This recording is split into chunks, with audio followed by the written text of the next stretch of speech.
Well, congratulations. You made it to Unit 14. This is actually the last unit where you're going to be translating and doing regular assignments like you've been doing over the course of the second half of the semester. So you'll translate from 1 Peter 5.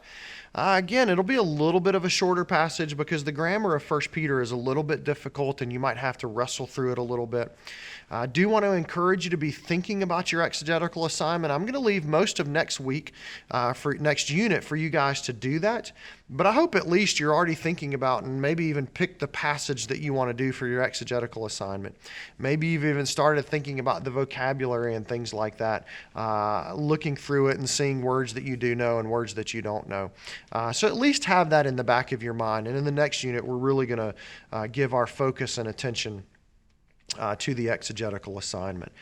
So again, you're going to be reading in your intermediate Greek grammar textbook and reviewing some concepts on infinitives.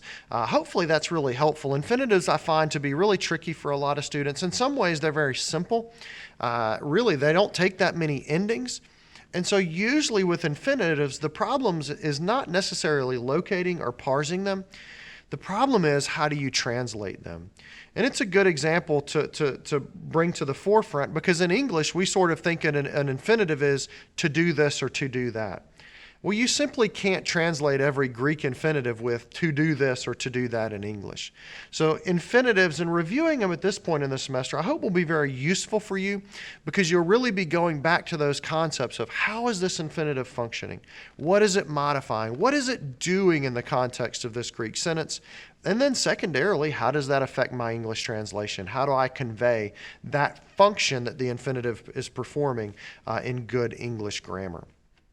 So I hope that this review of the infinitives is helpful to you and hopefully maybe even solidify some things in your mind that you've been struggling with related to infinitives in this semester. So again, really in some senses, congratulations on making it through what I know in some ways can be a tough semester with lots of things to learn.